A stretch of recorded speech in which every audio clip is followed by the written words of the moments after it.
I took a seasonal job on a farm in the summer of 2017, deep in the countryside of Missouri. The place was big, hundreds of acres of corn and soy fields, 3 barns, and a small farmhouse that hadn't been updated in decades. It was quiet out there, nothing but long stretches of dirt road and the constant hum of insects. The owner, an old man named Harris, hired me to handle night work, feeding the cattle, checking irrigation, and making sure the equipment stayed locked up. He said there had been some thefts lately. It seemed simple enough and the pay was decent. I moved into a small trailer behind the barn and got to work that same week. For the first few nights, it was peaceful. The sunsets were the kind that painted the whole field orange, and the air always smelled like cut grass and diesel fuel. During the day, I'd help fix fences or patch barn roofs, and at night I'd walk the fields with a flashlight, checking that everything was in order. It was quiet work and I liked that, but after about a week, little things started to feel off. The first thing I noticed were the gates. There were 3 main ones across the property, one near the cattle pen, another by the equipment shed, and one at the far end of the field that backed into the woods. Every night before bed, I made sure to latch them. Harris had been clear about that. Cows were expensive, and he didn't want any getting out. But one morning, I found the far gate wide open. The latch wasn't broken or loose. It was open like someone had done it deliberately. I figured maybe Harris came out late at night and forgot to mention it, but the old truck he drove hadn't moved. I closed it and checked it again that evening, made sure the chain was tight, and went back to my trailer. Around midnight, I woke up to the sound of something metallic clanking. Came from outside, somewhere near the barn. I sat still for a minute, listening. The sound came again, 2 sharp hits like metal striking metal, then silence. I got up, pulled on my boots, and stepped outside with my flashlight. The night air was still and heavy, and the only thing I could hear was the faint rustle of wind through the corn. I walked around the barn slowly, shining my light along the walls. Nothing looked disturbed. I checked the locks on the tool shed, still in place. Then I walked toward the cattle gate, and that's when I saw it again. The far gate, swinging open in the dark. I froze for a few seconds, trying to make sense of it. I knew I'd locked it. I remembered the sound of the chain scraping against the post when I wrapped it. But now it was open again, the chain lying in the dirt. I walked toward it, shining the light across the field, but there was nothing there. Just rows of crops and the dark line of the woods in the distance. I shut the gate and this time wrapped the chain around twice. When I got back to the trailer, I couldn't fall asleep. Every small sound outside made me jump. The next morning, I told myself I'd start checking everything in daylight, making notes of how I left it so I wouldn't second-guess myself. I spent that day fixing a broken water line near the barn and didn't think much of it until that evening when I noticed something strange near the tree line. About 50 yards out, in a bare patch of dirt near the woods, the soil looked freshly disturbed, like someone had dug something and covered it back up. I figured maybe Harris had buried something there before, maybe trash or an old animal carcass, but I hadn't noticed it the day before. The dirt was darker, loose, and uneven. I decided I'd take a closer look later, but I didn't want to waste daylight. That night, around 11, I was in the barn checking the generator when I heard what sounded like footsteps outside.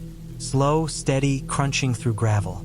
I turned off the small work light and stood still, listening. The steps stopped right outside the barn door. I held my breath. The only sound was the faint creak of the barn's wood frame in the wind.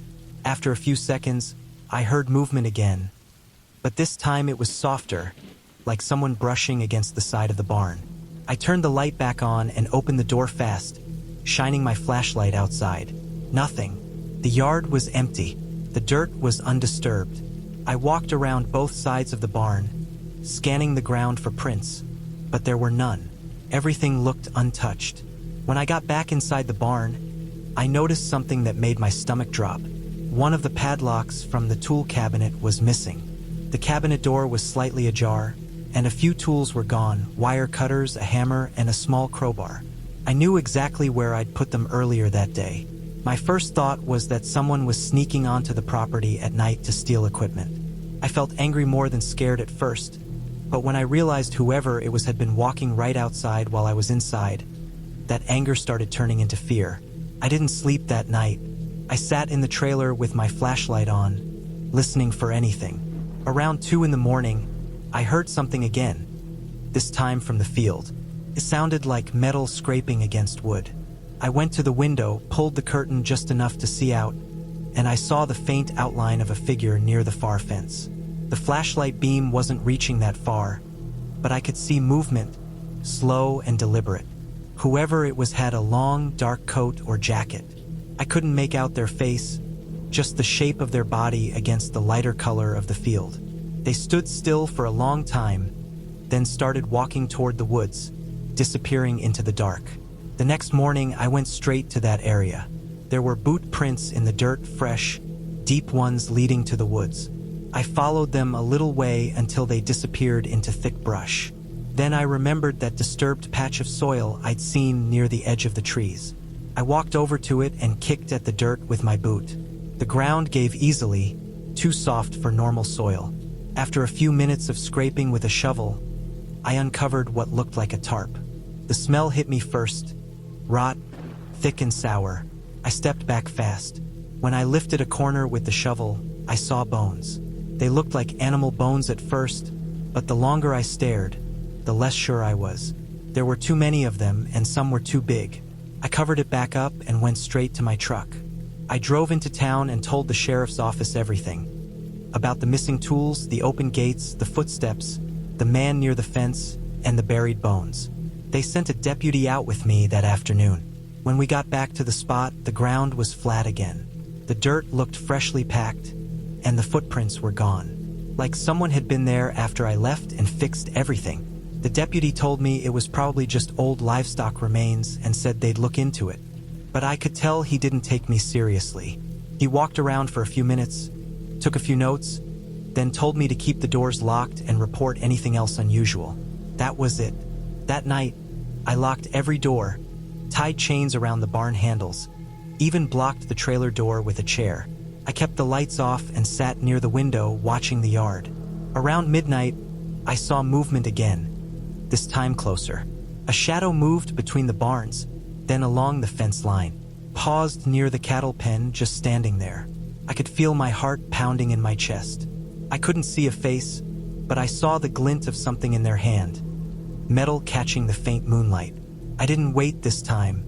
I started my truck, slammed the door shut, and drove off the property.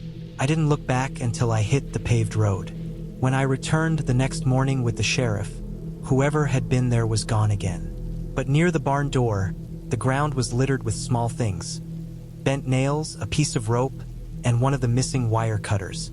I quit the job that day. Harris called a few days later to say he'd found more strange things around the property. Tools moved, lights left on, and the same far gate open again.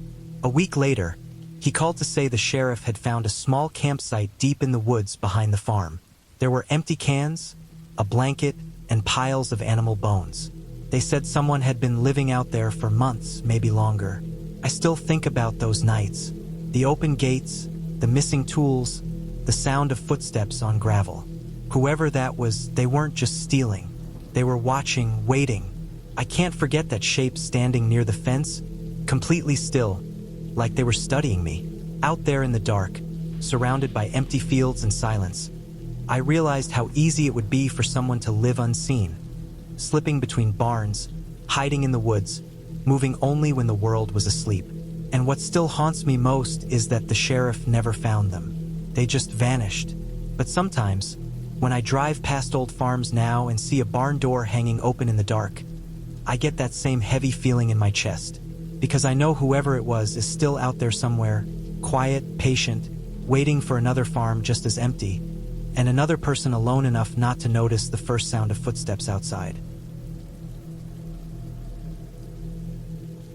I spent one summer working on a small farm that belonged to a man I met through a community job board. He needed someone to look after the property while he was recovering from surgery. I was 24, broke, and looking for any kind of work that came with a roof and food. The farm was in the middle of nowhere, about an hour's drive from the nearest town. The road that led to it was narrow, lined with tall weeds and trees that made it feel closed off from the rest of the world. When I arrived, the house looked old but solid. White paint peeling, windows streaked from rain, porch sagging slightly. The land stretched in every direction, mostly flat fields and a few patches of woods far in the distance. The man gave me a list of chores. Feed the animals twice a day, check the fences, keep the barn clean, and watch the water pump.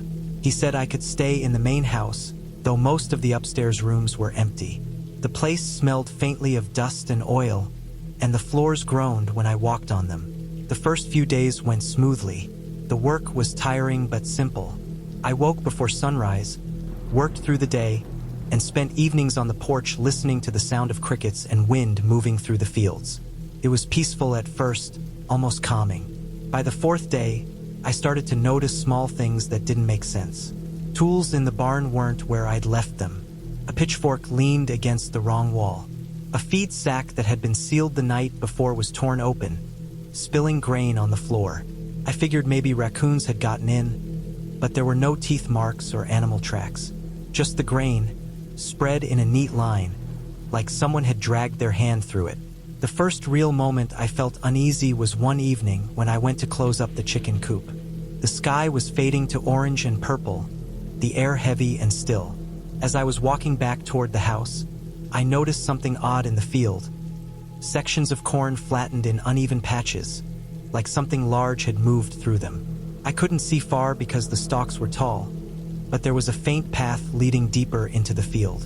I told myself it was wind damage, but the air had been calm all day. That night, the house felt different. The silence was thick, pressing against me. I tried to sleep but kept waking up. Around 2 a.m., I heard something that made my heart jump. A slow, scraping sound against the outside wall. It was steady, dragging along the siding, moving from one end of the house to the other. I sat up in bed, my skin prickling, and listened until it stopped. I didn't move until morning.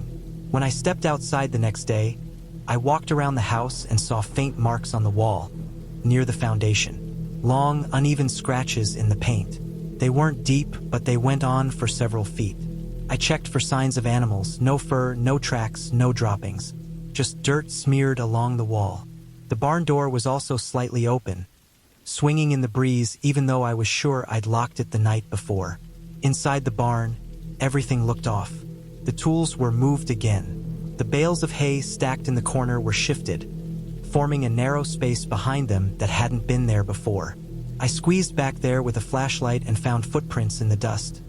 Bare footprints, adult-sized, leading toward the back wall where there was an old trapdoor. The wood around it was stained darker than the rest of the floor. I froze there, staring at it, my chest tight. I didn't open it. Couldn't. I just backed out, closed the barn, and went back to the house. For the rest of the day, I couldn't focus on anything. Every sound made me flinch. The farm, which had felt quiet before, now felt too quiet. Even the animals seemed uneasy. The chicken stayed near the coop, and the horse wouldn't go near the far side of the fence. That night, I double-checked every door and window. I even pushed furniture against the front door. I sat in the living room for hours, trying to convince myself I was overreacting. Around midnight, I heard it again, the scraping. This time, it came from the back of the house, near the kitchen. It was followed by a dull thud, like something bumping against the wall. My hands were shaking so badly I could barely hold the flashlight. The noise went on for a while, then faded. When the sun rose, I went outside, terrified of what I'd find. Behind the kitchen wall, the grass was trampled flat. The ground was churned up, dark and wet in patches. And there, pressed into the soil, were clear marks where someone, or something, had been kneeling. Deep, uneven prints that led toward the cornfield. I followed them only a few steps before stopping. There was a faint trail of crushed stalks leading deeper in, bending in a way that didn't look random. I turned back to the house, feeling like I shouldn't have seen any of it. That evening, I found the padlock from the barn lying on the ground again. This time, it was broken clean through, as if it had been twisted apart. My chest felt tight. I couldn't stop imagining that trapdoor in the back of the barn, the dark stain around it, the bare footprints. I knew I should leave, but I also knew I had nowhere else to go that night.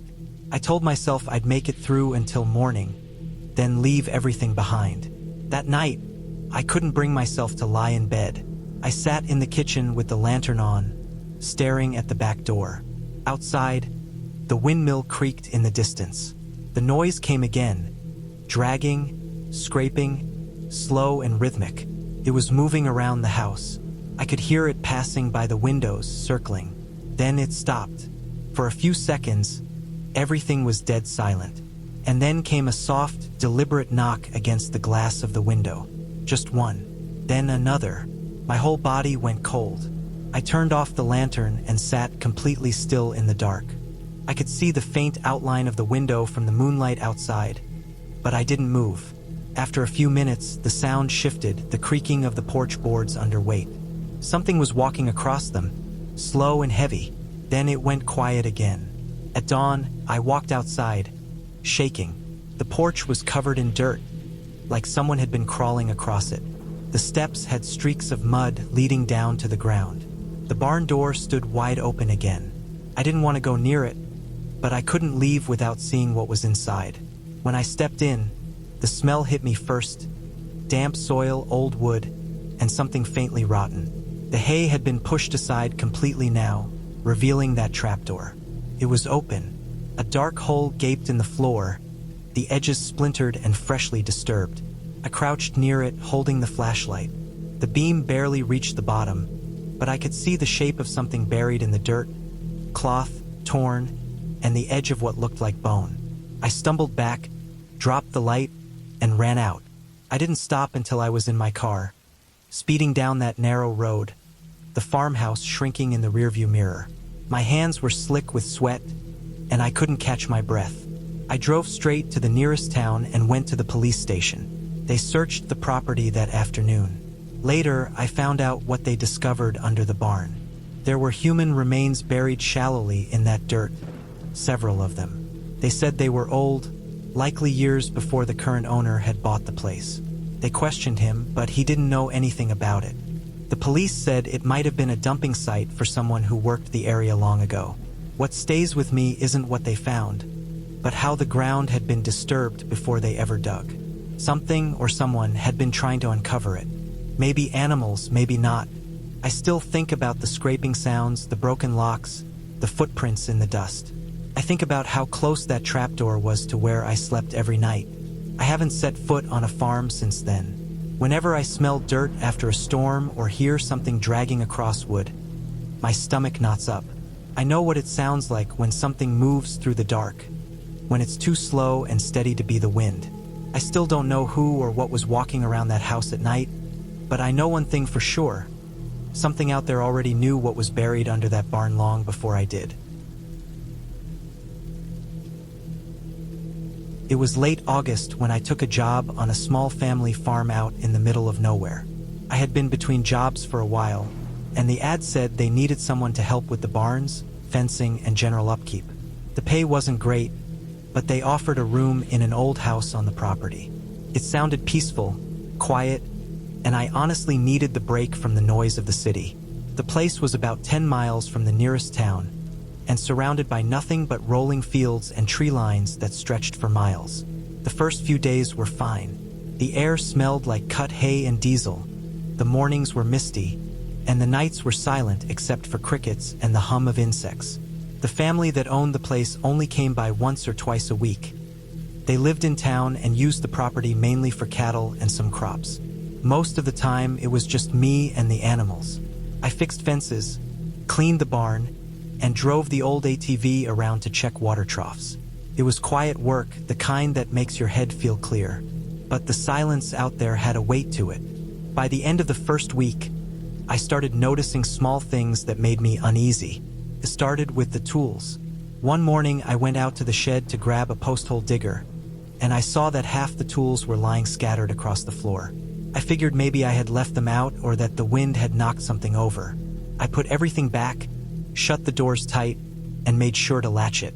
The next day, same thing. Tools on the ground, a few missing, a bag of nails spilled open. I thought maybe some raccoons got in, though I had never seen any that strong or organized. I even checked for footprints, but didn't find any. Then I started noticing the gates. The farm had long stretches of fencing with metal gates at different points. I always made sure to chain and latch them when I was done. But every morning, one or two would be open. The cattle were still inside the main field, so I didn't lose any animals, but I couldn't figure out who kept doing it. The family hadn't been there all week, and I hadn't seen a single car drive up the long gravel road since they left. One evening, around sunset, I drove the ATV down to the far end of the property to check a broken section of fence. There was a small patch of woods along the edge that separated our land from another property that looked abandoned. The trees were thick, and there was a kind of hollow echo to the air there, like the sound got trapped under the branches. When I got close to the fence, I saw deep boot prints in the dirt near the corner post. Someone had definitely been there recently. They weren't my tracks either. These were heavier, deeper, and wider apart, like whoever made them had longer legs. I stood there for a while, staring at the ground, and all I could hear was the distant lowing of cows and the sound of dry leaves brushing together. I fixed the fence, tried to shake it off, and headed back. That night, I couldn't sleep. The house they gave me was old, probably built in the 1950s, with creaky floors and walls that seemed to breathe when the wind hit them. My room was upstairs, with a small window that looked out over the barnyard.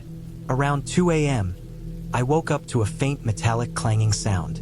It was steady, rhythmic, like something hitting against metal again and again. I thought maybe one of the cows had gotten too close to the fence and was rubbing its head against it.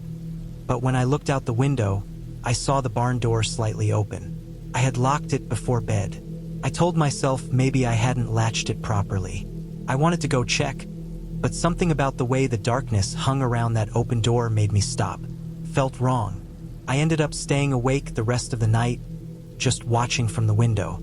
The clanging sound went on and off until dawn. The next morning, I went out to check the barn. The door had scraped marks along the edge, like someone had forced it open with a tool. Inside, everything was in disarray. The feed bags were ripped open, the bales of hay scattered, and a few tools were missing again. Near the back of the barn, there was a section of dirt floor that looked disturbed, like someone had knelt or crouched there for a while. There were faint boot prints again, leading out toward the field. I walked the perimeter of the farm that day, checking every gate, every shed. Nothing else was damaged, but I couldn't shake the feeling that someone had been watching me. I didn't have a gun, but I started carrying a heavy wrench with me everywhere I went. That night, the noise came back, this time louder. It wasn't the metallic sound anymore. It was footsteps, slow and heavy, on the porch outside my room. I froze in bed, holding my breath, staring at the door. The old boards creaked under the weight. They moved from one side of the porch to the other, then stopped right in front of my window. I didn't move. The footsteps stayed there for what felt like forever, then slowly faded away toward the back of the house. In the morning, I found muddy boot prints on the porch steps. They were the same pattern as the ones near the fence line. That was when I started to panic.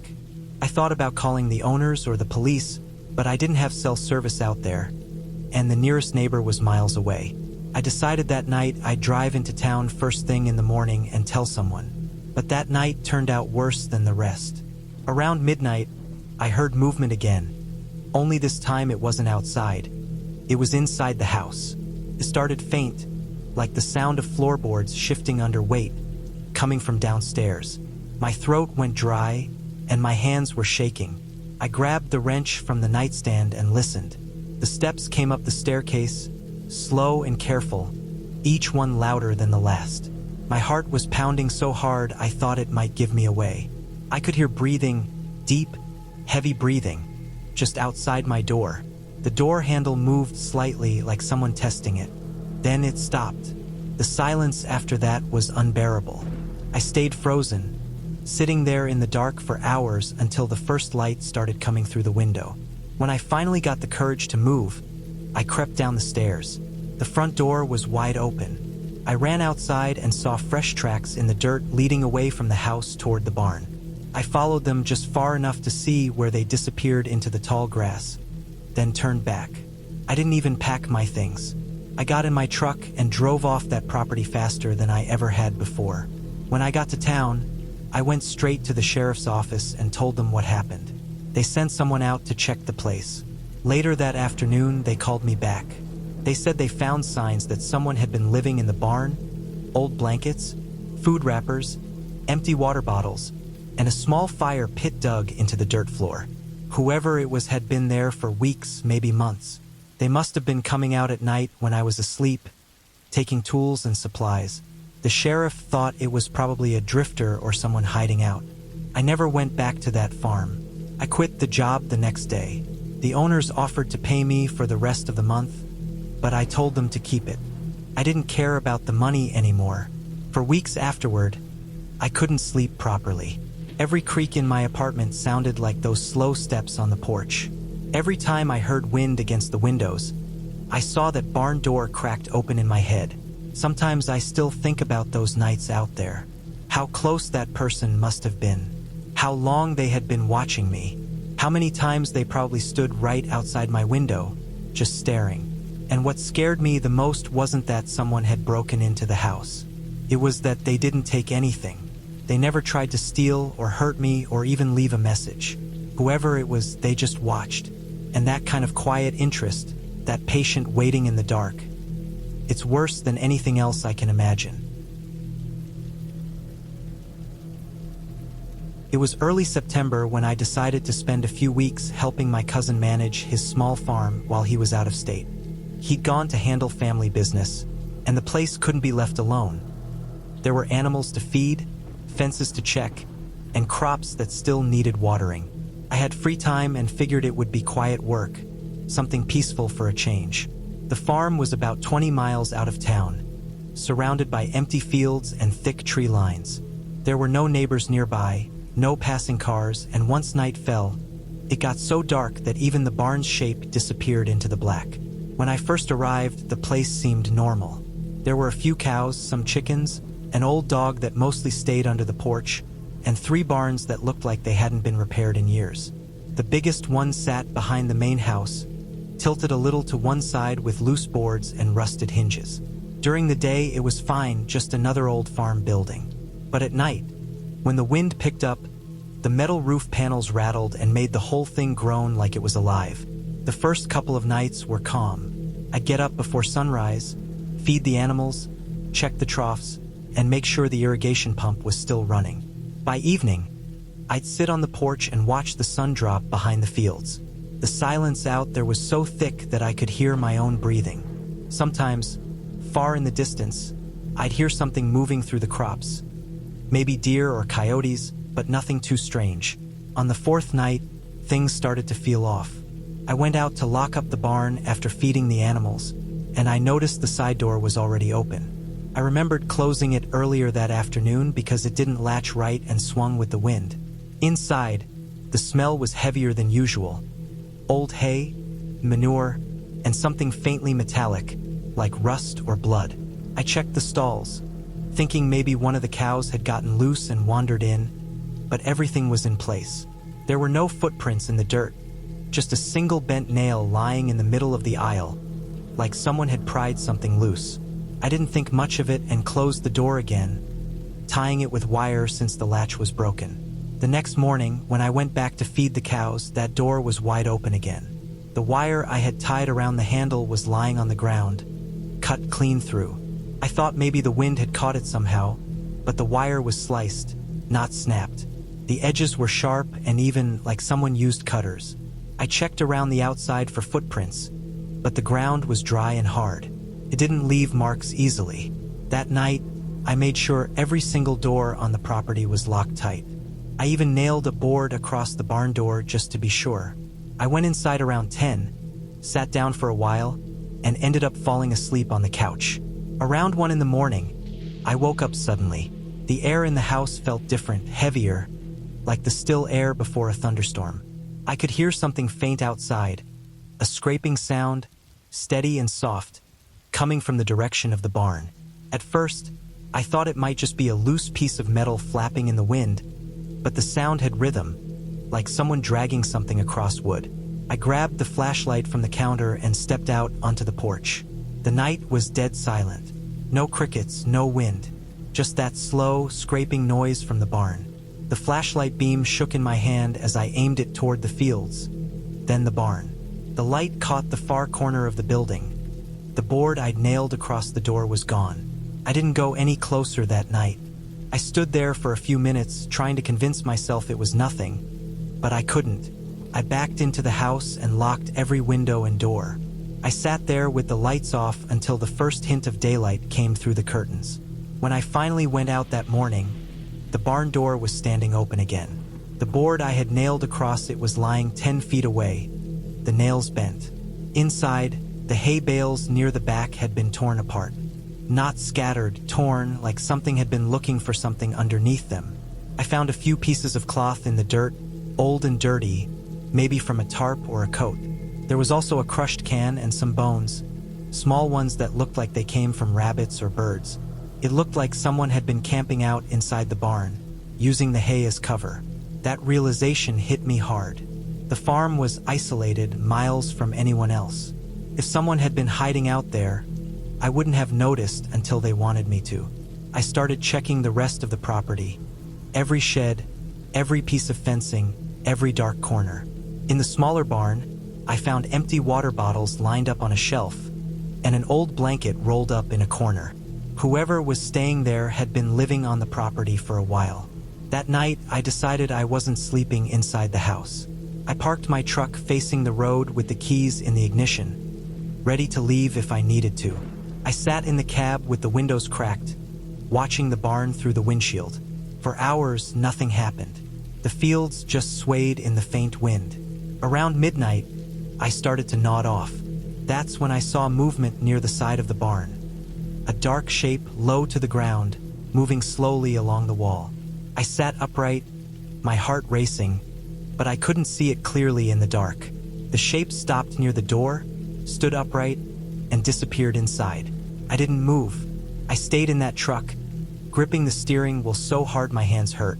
After a few minutes, I saw the faint glow of light flicker inside the barn. Orange, dim, like a candle or a lighter. Then I saw another movement, a shadow crossing behind one of the cracks in the wood. That's when I started the truck. The sound of the engine was deafening after all that silence. I drove straight down the dirt road toward town, headlights bouncing off the uneven ground. I didn't stop until I reached the main road and cell service came back. I called the sheriff and told him someone was living in the barn. When he met me back at the property later that morning, the light of day made everything look ordinary again. The animals were calm, the air smelled normal, and there was no sign of anyone around. But when we went inside the barn, the smell of smoke still lingered. In the corner, under a broken bale, there was a small pile of ashes, some burnt fabric, and a melted plastic lighter.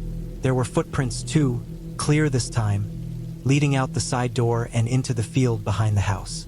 They followed the tracks for almost half a mile before they disappeared into the woods. The sheriff said it was probably a drifter, someone passing through, using the barn for shelter, maybe stealing food or supplies. He told me it wasn't uncommon out there. I believed him, but that didn't make me feel any better. Whoever it was had been careful. They waited until night, avoided leaving traces, and stayed close enough to the property to know when I was alone. I didn't stay another night after that. I packed what little I had and left before sunset. For weeks afterward, I couldn't shake the image of that dim orange light flickering through the cracks in the wood, or the slow, deliberate way that figure had moved in the dark. I still don't know how long they had been watching me, or what they were doing when they tore through the hay. A few months later, my cousin called to tell me that someone broke into the barn again. This time they left the door open wide, and all the tools were gone. The animals were untouched, but he said it looked like someone had been sleeping there again. Empty cans, footprints, and pieces of wire on the floor. I think about that farm more often than I want to. I think about how close I probably came to walking in while that person was inside, and how they must have watched me every night while I was checking the locks. Out there, surrounded by open land and silence, you realize how easy it is to disappear. You think you're alone, until you find out someone else has been there the entire time, breathing the same air, watching from the dark, waiting for you to go to sleep. It was late October when I took a weekend job helping out on a farm that belonged to an older man I barely knew. He had put up a notice at the feed store saying he needed help cleaning out an old barn and clearing brush before winter. I was short on money and had a free weekend, so I called the number, packed a bag, and drove out there. The farm was about an hour from town, surrounded by nothing but open land, rolling fields, and long gravel roads that looked like they hadn't seen traffic in years. The house was small, weathered gray wood with a metal roof that rattled in the wind. The barn sat behind it, both leaning slightly from age. The larger one looked like it hadn't been opened in decades. There were tall weeds around the foundation, and the faded paint peeled in long strips that fluttered whenever the wind hit. The whole place had a strange stillness to it, the kind that feels like time stopped a long time ago. The man who owned it only stayed there on and off. He gave me the keys to a small trailer beside the shed and said I could stay the weekend, do the work, and he'd pay me cash when he came back Monday. It sounded simple enough. Clean out the old barn, fix some broken boards, and stack whatever lumber I could salvage. The first day was uneventful but hard work. Inside the barn, the air was thick with dust and the smell of old hay. Pigeons flew out when I first opened the doors, flapping so hard the whole roof echoed. The floor was buried under years of debris, rotted wood, rusted tools, and thick layers of straw that had turned black and soft in places. It was the kind of work that took your whole body. By evening, my hands were blistered and my clothes were filthy. That night, I sat outside near the trailer, watching the last bit of daylight fade behind the fields. The quiet was heavy. You don't realize how loud the city is until you sit somewhere that has nothing but wind and crickets. It made me uneasy for reasons I couldn't explain. The barns were dark shapes against the horizon, and even though I knew there was nothing in them, I couldn't stop glancing toward them. When I went to bed, the trailer felt too quiet. I could hear every small sound, the ticking of metal cooling down, the faint rustling outside, the wind brushing against the thin walls. I woke up sometime after midnight to a thud outside. It wasn't loud, but it was enough to pull me out of sleep instantly. I lay still, staring at the ceiling. A few seconds later, I heard another sound, a faint dragging noise, like something being pulled across dirt. Stopped, then started again, closer this time. I sat up slowly and listened.